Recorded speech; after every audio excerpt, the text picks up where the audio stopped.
جب لوگ زیادہ توجہ نہیں دے رہے، عربی زبان کی اہمیت سے واقف نہیں ہے، تو ایک ایسے وقت میں اس طرح کا کورس کرنا، اس کا انعقاد، پھر اس میں شرکت، پھر اس میں پڑھانا، آپ لوگوں کا پڑھنا، یہ میں سمجھتا ہوں کہ مل جل کر ایک ایسی چیز کو زندہ کرنا ہے کہ جو مردہ ہونے کی طرف جا رہی ہے۔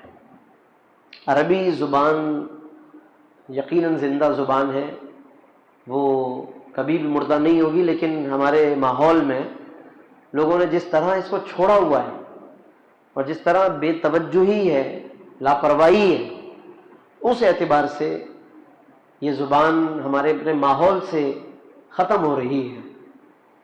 نمازوں کی حد تک ہم تلاوت کر لیتے ہیں، قرآن کی تلاوت کی حد تک قرآن پڑھ لیتے ہیں، باقی اس کے علاوہ ہم وہی انگریزی کے لیے محنتیں کرتے ہیں ساری، اور جس زبان کی ضرورت پڑتی ہے اس کو سیکھتے ہیں، اس کے لیے کورس کرتے ہیں۔ کچھ چائنا کی کوششیں بھی ہو رہی ہیں، سی پیک بن رہا ہے تو لوگ چائنیز کے لیے بھی اب پر تول رہے ہیں کہ جب یہ چائنا سے سارا انویسٹمنٹ آئے گی تو اس میں بھی کچھ ہمیں جابس مل سکتی ہیں، تو لوگ یقیناً چائنیز بھی اب سیکھیں گے، اس کے لیے بھی بڑی محنتیں ہوں گی، سب کچھ ہوگا۔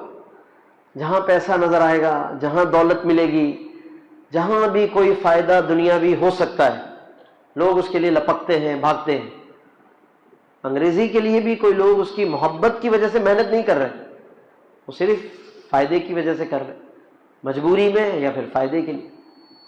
لیکن یہ ایک ایسا موقع ہے ہمارے لیے کہ جب عربی زبان کے ساتھ بظاہر ہمارے کوئی دنیاوی فائدے جڑے ہوئے نہیں ہیں، زیادہ بڑے فائدے، تو یہ تو اور زیادہ ایسا خالص موقع ہے کہ ہم اس زبان کو صرف اور صرف اللہ اور اس کے رسول کی محبت میں سیکھ سکتے ہیں۔ ایک ایسی زبان کہ جس سے دنیا کا فائدہ اتنا نظر نہیں آ رہا، تو اس کا مطلب ہے کہ پھر خالص ہمیں اللہ اور اس کے رسول کے نام پر آنا چاہیے۔ ہاں، اگر آج عربی زبان کی وجہ سے آپ کو جابس ملنا شروع ہو جائیں پاکستان میں، تو پھر اگر آپ عربی سیکھیں گے تو یہ حضور کی محبت میں نہیں کہلائے گا، یہ میں پہلے سے عرض کر دوں، یہ پھر قرآن کی محبت میں نہیں کہلائے گا، یہ پھر اللہ اور اس کے رسول کی محبت میں نہیں کہلائے گا، وہ پھر دولت کی وجہ سے کہلائے گا۔ تو آج جب ہم یہ دیکھ رہے ہیں کہ اس زبان عربی کے ساتھ ہماری یہ معیشت جڑی بھی نہیں ہے، بہت بنیادی طور پر ہمارے بڑے بڑے فائدے نہیں ہیں اس کے ساتھ، تو یہ تو اور موقع ہے کہ ہم پھر صرف اللہ کے لیے حضور کی محبت میں، قرآن کی محبت میں اس کی طرف آئیں۔ اور میں نے اسی لیے آیت مبارکہ پڑھی ہے سورہ بقرہ کی، جس میں حضرت آدم علیہ السلام کا ذکر ہے۔ آپ دیکھیے کہ وہ کتنی بنیادی بات ہے جو اللہ نے بیان فرما دی۔ وَعَلَّمَ آدَمَ الْأَسْمَاءَ كُلَّهَا، کہ اللہ نے حضرت آدم علیہ السلام کو تمام چیزوں کے نام سکھا دیے۔ اسی سے یہ بنیادی بات ہمیں پتہ چلتی ہے کہ سب سے پہلا جو علم ہے، سب سے پہلا علم وہ علم اللغت ہے، لغت کا علم سب سے پہلے۔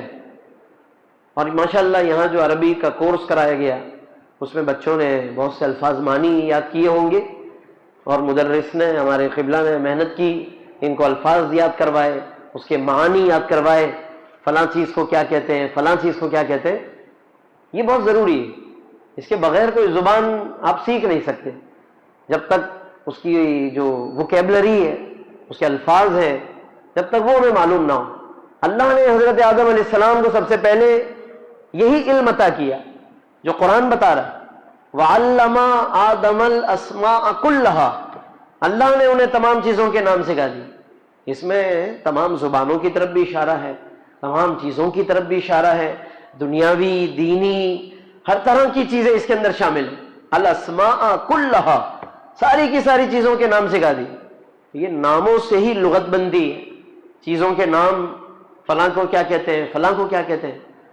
تو کم سے کم بحیثیت مسلمان ہمارا عربی زبان سے یہ بنیادی تعلق ہونا چاہیے، ہمارے پاس ایک لغت ہو، طلبہ کے پاس تو بہرحال ضروری ہے، علماء اور طلبہ کے لیے تو اس کے بغیر گزارا ہی نہیں ہے، لیکن میں دیگر تمام اپنے جو حاضرین ہیں انہیں بھی یہ عرض کروں گا، کم از کم لغت کے ساتھ ہمارا تعلق، ڈکشنری جس کو ہم کہتے ہیں، بنیادی ووکیبلری کہتے ہیں، یہ ہمیں کم از کم ہونی چاہیے، اس کے ساتھ ہماری واقفیت ہونی چاہیے، ہمارا تعلق ہونا چاہیے۔ آج ہم جس مسجد میں ہیں، ابھی میں نے ذکر کیا، اور انسٹیٹیوٹ کا نام بھی علیمیہ ہے، مسجد کا نام بھی علیمیہ ہے، تو یہ حضرت مبلغ اسلام شاہ محمد عبدالعلیم صدیق رحمۃ اللہ علیہ کی ذات سے منسوب ہے۔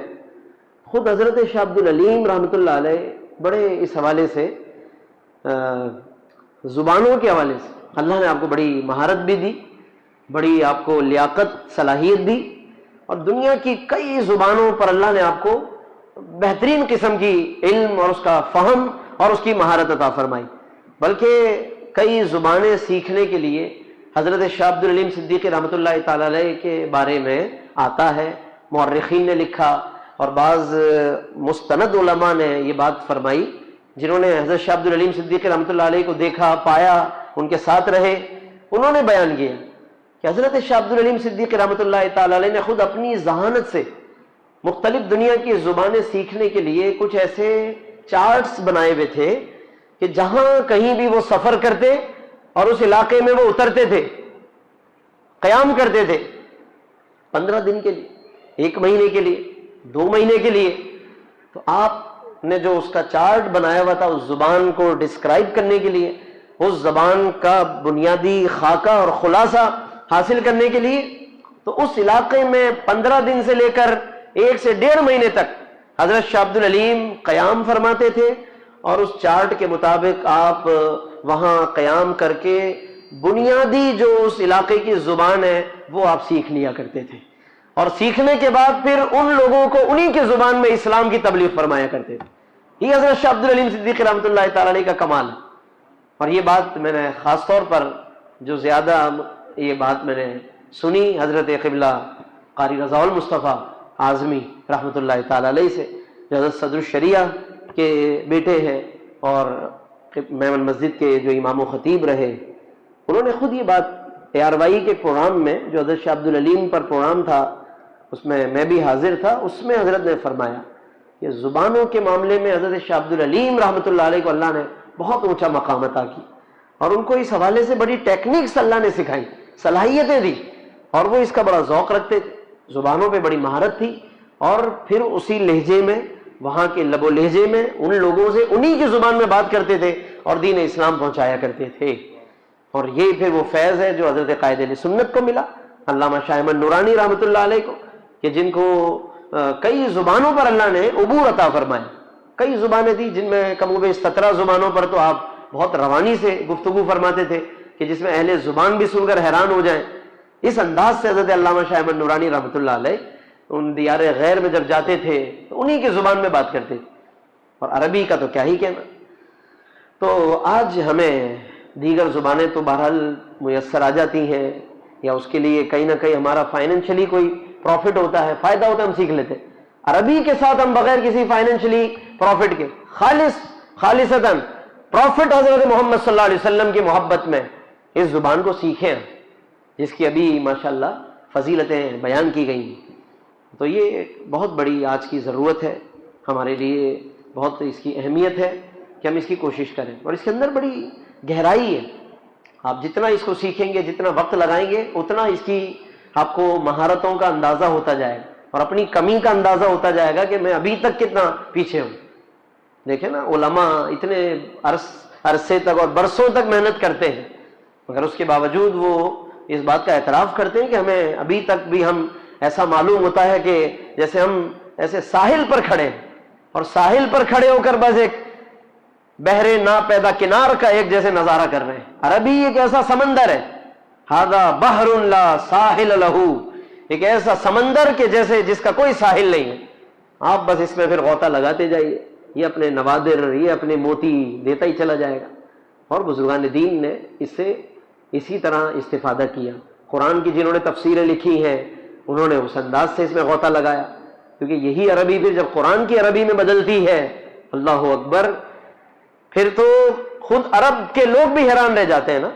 قرآن کی عربی وہ عربی ہے جہاں عرب والے بھی حیران رہ گئے، تو اس عربی کا کیا کہنا. اس لیے پھر وہاں مفسرین پھر اس کی نکتہ افرینیاں کرتے ہیں کہ کسی لفظ کو ذکر کیا جائے تو کیا معنی، لفظ ذکر نہ کرے تو کیا معنی ہے. ہر ایک کے اپنے اپنے نکات ہیں جو علماء بیان کرتے ہیں. مثال کے طور پر میں آپ کو ایک بات عرض کرتا ہوں. خطبے، نکاح کے خطبے میں جو آیت پڑھی جاتی ہے، جو سنت بھی ہے آپ صلی اللہ علیہ وسلم سے جو ثابت ہے، یا ایھا الناس اتقوا، سورۃ النساء کی پہلی آیت پڑھی جاتی ہے، یا ایھا الناس اتقوا ربکم الذی خلقکم من نفس واحدہ وخلق منها زوجها وبث منہما رجالا کثیرا ونساء. پوری آیت کی ظاہر اس وقت تفسیر اور ترجمے کا وقت نہیں ہے، میں ایک جملے کی بات کر رہا ہوں. وبث منہما، اللہ نے حضرت آدم و حوا سے پھیلا دیے زمین پر. وبث منہما، ان دونوں کے ملاپ سے اللہ نے پھیلا دیے. رجالا کثیرا، بہت سے مرد. رجالا مرد، کثیرا بہت سے. ونساء، اور عورتیں. عورتوں کے لیے کثیرا نہیں فرمایا، حالانکہ عورتیں بھی تو بہت ہیں نا. بلکہ اب تو ہم جس دور سے گزر رہے ہیں اور جو اب قرب قیامت کی طرف بڑھ رہے ہیں تو عورتیں بڑھیں گی، عورتوں کی تعداد زیادہ ہوگی. مگر قرآن کہہ رہا ہے کہ وبث منہما، آدم و حوا کے ملاپ سے ہم نے پھیلا دیے. رجالن کثیرن، بہت سے مرد. اور عورتوں کا جب ذکر کیا آگے تو فرمایا وہ نساء، اور عورتیں. ان کے لیے کثیرن یا کثیرتن نہیں فرمایا. کیوں؟ تو اس کی توجیحات، وجوہات، فصاحت، بلاغت اور دیگر اعتبارات سے اپنے مقام پر علماء نے لکھی ہوئی ہیں. اس کی تفصیل میں جانے کا وقت نہیں ہے. میں لیکن ایک بات عرض کر دیتا ہوں. بعض علماء نے بڑا لطیف اس سے استدلال کیا، بڑا لطیف نکتہ اخذ کیا. وہ فرماتے ہیں کہ اصل میں یہ اللہ نے رجالن، جو مردوں کے ساتھ کثیرن کا لفظ فرمایا، تو ان کی کثرت کو اللہ نے گویا ظاہر کر دیا. ان کی کثرت کو اللہ نے، مردوں کی کثرت کو ظاہر کیا اور عورتوں کی کثرت کو چھپا دیا. وَنِسَاءَ کہہ کر آگے کثیرن نہیں فرمایا، ان کی کثرت کو اللہ نے چھپا دیا اور اشارہ کر دیا کہ جس طرح میں نے اس آیت میں کثیرن کا لفظ پوشیدہ کر کے عورتوں کی کثرت کو چھپا دیا، تو خود عورتوں کو بھی چاہیے کہ اپنی کثرت کو چھپا کر رکھیں، باہر آ کر نمائش نہ کیا کریں. یہ اشارہ ہے، استدلال ہے. یہ رجالن میں کثیرن ہے تاکہ ان کی کثرت نظر آئے، کوئی حرج کی بات نہیں. عورتوں کی کثرت کو پوشیدہ کر کے پردے کی طرف اشارہ فرمایا گیا. اب یہ دیکھیں حکمت ہے. یہ تو ایک ایسی بات ہے جس تک ہم پہنچے، نہ جانے کیا کیا حکمتیں ہوں گی اس کے اندر، کیا کیا اشارے ہو سکتے ہیں. یہ پھر علماء استدلال کرتے ہیں. بہرحال عربی زبان کی اپنی شان ہے. اس کے ذکر میں یعنی کچھ ذکر کریں تو کمال، کچھ حذف کر دیں تو الگ کمال ہوتا ہے اس کے اندر. ہر ایک کا اپنا مقام. حضرت علامہ عبد المصطفیٰ اعظمی رحمۃ اللہ تعالی علیہ، جو بہت بڑے عالم بھی ہیں، سیرت نگار بھی ہیں، وہ ایک حدیث کی شرح کرتے ہوئے فرماتے ہیں. وہ مشہور حدیث ہے. ابھی بلکہ جب قربانی کا موقع آ رہا ہے تو آپ لوگ حدیث سنیں گے علماء سے. صحابہ نے عرض کیا کہ ما ہذہ الاضاحی یا رسول اللہ، یا رسول اللہ یہ قربانیاں کیا ہیں؟ تو حضور نے فرمایا سنت ابیکم ابراہیم، تمہارے باپ حضرت ابراہیم کی سنت ہے. صحابہ نے عرض کیا وما لنا فیہا، کہ اس میں ہمارے لیے کیا ہے؟ اب اس کا جواب دیکھیے آپ. بظاہر بڑا سادہ سا جواب ہے، لیکن حضرت نے جو شرح کی ہے نا اس سے اس کا لطف بیان کیا، جو کہ خاص پھر لوگ جانتے ہیں یا پھر جو غور کرے وہ جان لے گا. سرکار سے پوچھا گیا کہ اس قربانی میں یا ان قربانیوں میں ہمارے لیے کیا ہے؟ تو حضور علیہ السلام نے بہت آسان لفظوں میں فرما دیا کہ بِكُلِّ شَعْرَةٍ حَسَنَةٌ، ہر بال کے بدلے میں ایک نیکی ہے. اب جواب بڑا سمپل ہے. یہ جواب بالکل آسان سا بھی ہے. جو بنیادی عربی جانتے ہیں وہ سنتے ہی سمجھ جائیں گے کہ کیا فرمایا. بِكُلِّ شَعْرَةٍ حَسَنَةٌ، ہر بال کے بدلے میں ایک نیکی ہے. لیکن ابھی لطف نہیں آیا اس کا. ہاں لطف ابھی پوشیدہ ہے اس کا. وہ کیا ہے؟ حضرت علامہ فرماتے ہیں اس کی شرح کرتے ہوئے، فرماتے ہیں کہ عربی زبان کا کمال یہ ہے کہ اس میں تو تنوین جو لگتی ہے نا، دو زبر دو زیر دو پیش تنوین، فرماتے ہیں اس کا بھی بڑا معنی ہوتا ہے، اس کی بھی معنویت ہوتی ہے. اس سے بھی بڑا استفادہ کرتے ہیں علماء عربی میں تنوین کا بھی ایک کمال ہے. فرماتے ہیں یہاں اسی طرح غور کرنا چاہیے کہ شعرتن دو زیر ہے، حسنتن اس پہ بھی تنوین ہے، ہر بال کے بدلے میں ایک نیکی ہے. فرمائے تنوین بھی ایک معنی دے رہی ہے، ایک الگ مفہوم دے رہی ہے. وہ کیا ہے؟ فرماتے ہیں عربی میں بعض اوقات تنوین برائے تحقیر ہوتی ہے، کسی چیز کی حقارت بیان کرنے کے لیے، کسی چیز کی کمی بیان کرنے کے لیے. اور یہی تنوین کبھی کبھی عظمت بیان کرنے کے لیے آتی ہے. اب فرماتے ہیں شعرتن پہ جو تنوین ہے وہ تحقیر کی ہے، حقارت بیان کر رہی ہے، اور حسنتن پہ جو تنوین ہے وہ عظمت کے لیے ہے. فرماتے ہیں جب یہ ذہن میں رکھو گے تو معنی ہی کچھ اور ہوگا، اور وہ یہ ہوگا کہ بکل شعرتن حسنتن، جانور کے ہر حقیر سے حقیر بال پر اللہ عظیم سے عظیم نیکی عطا فرماتا ہے. اب معنی دیکھیے نا کیسا پر لطف ہو گیا، بال کی حقارت ہو گئی، نیکی کی عظمت ہو گئی. اللہ کا لطف و کرم ہے. یہ عربی کا کمال ہے جناب. اور ظاہر ہے کہ یہ ساری باتیں تو 2 مہینے 6 مہینے کے کورس میں نہیں ہوتی، لیکن ہمیں جب ذوق پیدا، اصل میں 2 مہینے کے کورس سے آپ کو قریب لانا مقصود ہے، توجہ دلانا مقصود ہے. اس کے بعد کی پھر بڑی بڑی منزلیں ہوتی ہیں، بہت سے مراحل آتے ہیں، پھر اس کی گہرائیوں میں آدمی جاتا ہے. پہلے اگر ہم سمندر کی طرف جائیں گے ہی نہیں اور دور دور سے سمندر کی خالی باتیں کرتے رہیں تو کچھ بھی نہیں ہوگا. یہ 2 مہینے کا کورس ساحل سمندر کی سیر ہے، ساحل کی سیر ہے جناب. آپ آئے ہیں ابھی تو سمندر دیکھا ہے آپ نے. ہاں اس سے اگر ذوق پیدا ہو گیا، محبت پیدا ہو گئی تو سبحان اللہ، یہ پھر اس کورس کا مقصد حاصل ہو گیا. ورنہ دنیا میں بہت سے لوگ ہیں جو 6 مہینے کا کورس کر کے وہ ایک عجیب ہی غلط فہمی میں مبتلا ہو جاتے ہیں کہ بھائی ہم نے اب کورس کر لیا ہے، ہمیں اتنے اتنے لفظ یاد ہو گئے ہیں، اور اب ہم اپنے مطلب کے مطابق قرآن کی تفسیر کریں گے اور سوشل میڈیا پر اپنے کلپ بنائیں گے، اور اب ہم قرآن کے مفسر ہیں، محدث ہیں، محقق ہیں، اور یہ علماء اور یہ کچھ نہیں ہوتے، اور ہم نے جناب یہ کورس کر لیا ہے، 1 سال کا ڈپلوما کر لیا ہے، فلاں ہم نے انسٹیٹیوٹ سے یہ کر لیا ہے وہ. اور اس طرح جناب وہ 6 مہینے کے 2 1 سال کے کورس کر کے وہ فہم قرآن کے دعوے کر کے وہ پھر اپنی مطلب کی تفسیریں کر رہے ہوتے ہیں. ایسا بھی ہو رہا ہے.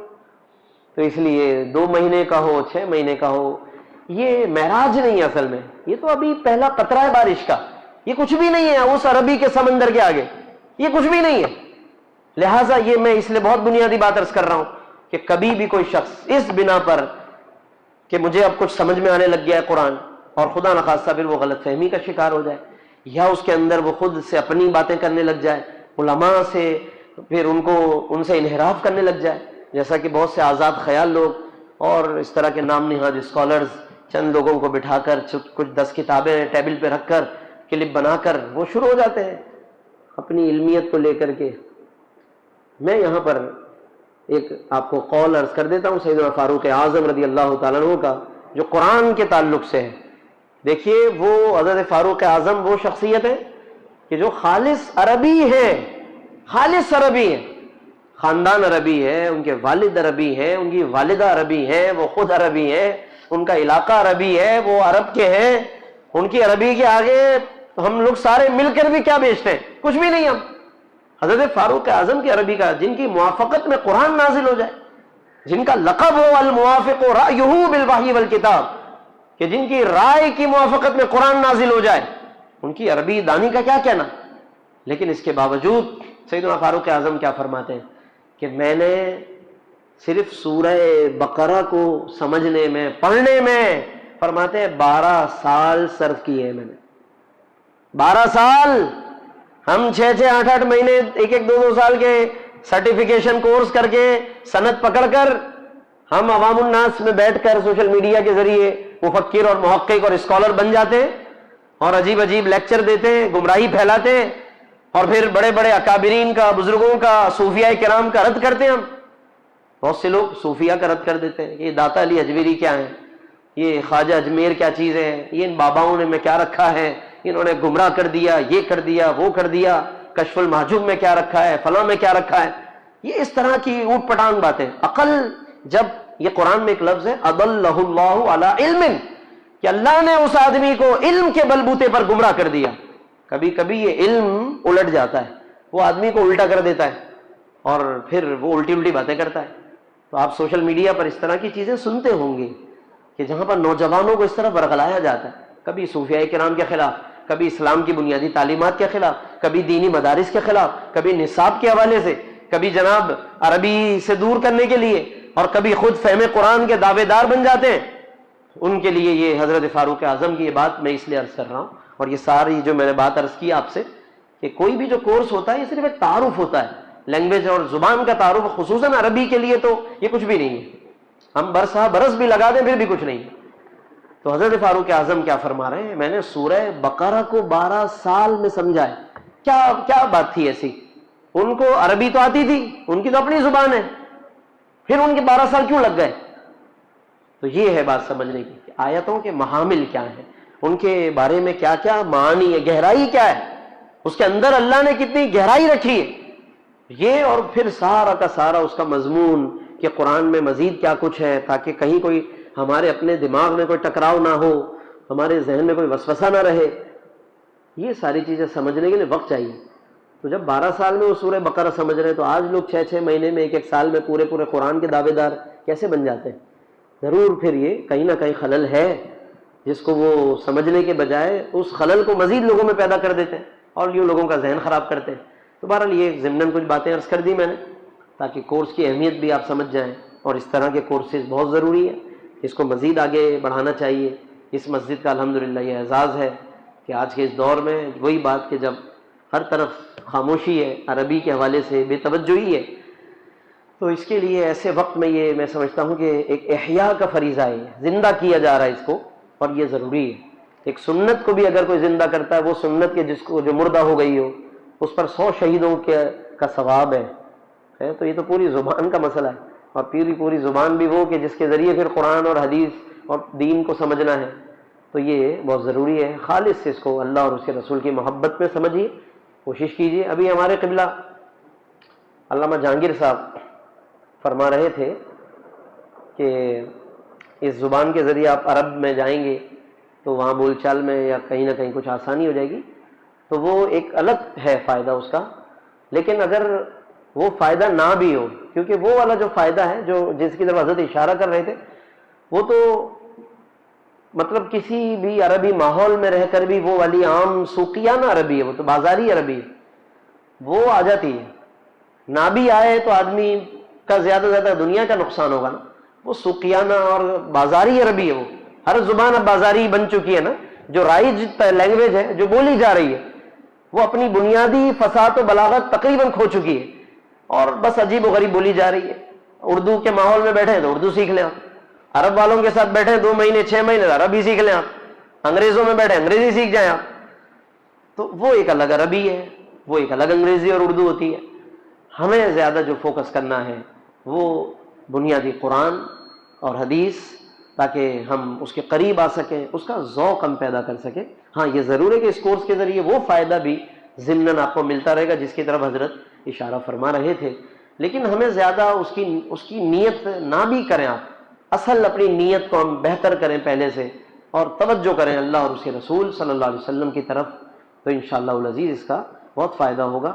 اور اس کے ایک ایک لفظ کے اندر بڑی خوبصورتی ہے. آپ جتنا قریب آئیں گے اور مزید باریکیاں جاننے کی کوشش کریں گے آپ کو اتنا اچھا لگے گا.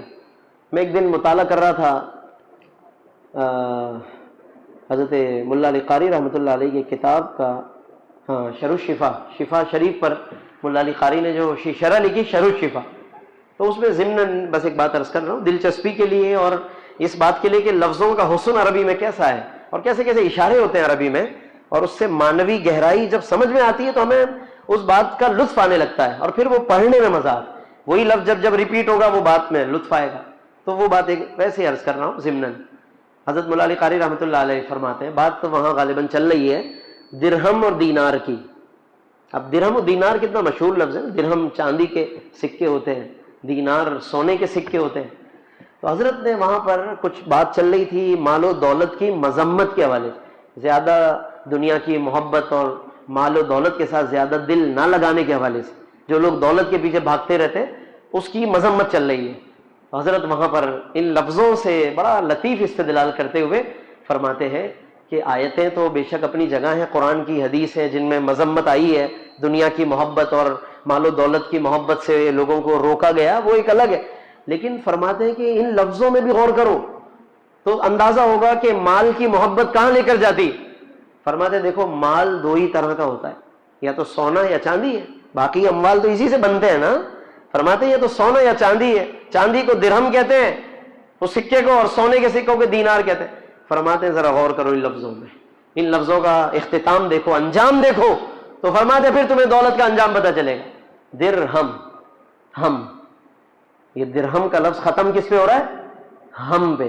ہم عربی میں غم کو کہتے ہیں, ہم عربی میں غم کو کہتے ہیں. فرماتے ہیں دولت کا انجام بھی غم کے سوا کچھ نہیں ہے, اس میں غم ہے. اور فرماتے ہیں دینار کا انجام کیا ہے؟ نار. دینار کا لفظ نار پہ ختم ہو رہا ہے, اس کا انجام آگ ہے, آگ کے سوا کچھ نہیں ہے. یہ دیکھیں لفظی حسن ہے, حضرت ایک لفظی حسن بتاتے ہوئے اپنی بات کو سمجھا رہے ہیں, لیکن جو عربی سمجھتا ہوگا اسے لطف آئے گا اس میں.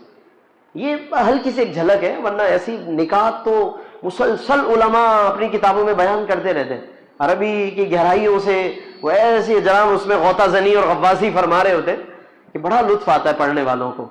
اور پھر اس پر حضرت امام فخر الدین رازی ہو, لکھنے والے ہو, علامہ سید محمود آلوسی جیسے لوگ ہوں, وہ پھر اس کا پورا فائدہ اٹھاتے ہیں اور پھر اپنے قارئین کے سامنے بیان کرتے ہیں. تو بہرحال یہ تو پھر آگے کی باتیں ہو گئی. آپ ابھی جس بنیادی منہج پر آئے ہیں, جس بنیادی کورس کی طرف آئے ہیں, یہ بہت اچھا قدم ہے میں سمجھتا ہوں آج کے اس دور میں. اور اگین میں یعنی دوبارہ مبارکباد پیش کرتا ہوں حضرت قبلہ کو, علامہ جہانگیر صاحب کو, منتظمین کو, اور قبلہ استاد صاحب کو, اور آپ تمام طلبہ اور آپ کے والدین کو, کہ آپ لوگوں نے مل کر ایک پوری جہد مسلسل اور ایک بڑی یعنی مربوط کوشش کی ہے, کہ جس کا آج یہ نتیجہ آپ دیکھ رہے ہیں الحمدللہ. اور یہ پیغام ظاہر ہے اوروں تک پہنچے گا تو یہ بہت اچھا ہو جائے گا. کوشش اس کی جاری رکھیے. اللہ پاک ہم سب کو اس زبان کے ساتھ سچی محبت عطا فرمائے, اور للہ فی اللہ محبت عطا فرمائے. خالص عربی سے قرآن اور حدیث کی خاطر اور دین اسلام کی خاطر اللہ ہمیں سچی محبت عطا فرمائے, تاکہ یہی ذوق آگے بڑھتے ہمیں قرآن سے روشناس کر دے, اور ہمیں پھر وہ فہم اللہ رب العالمین نصیب فرما دے کہ جس مقصد کے لیے ہمیں عربی دی گئی ہے, جس مقصد کے لیے اللہ نے قرآن نازل کیا ہے, اصل ہمارا وہ لنک قرآن کے ساتھ قائم ہو جائے. اللہ تبارک و تعالی ہم سب پر اپنا فضل و کرم نازل فرمائے, اور ہمیں ان تمام باتوں کو یاد رکھنے کی, اس کے لیے رغبت کرنے کی, اور اپنے بچوں کو بھی, نوجوانوں کو اور بچوں کو اللہ ہمیں اس کی طرف لانے کی توفیق عطا فرمائے. آمین. وآخر دعوانا الحمدللہ رب العالمین.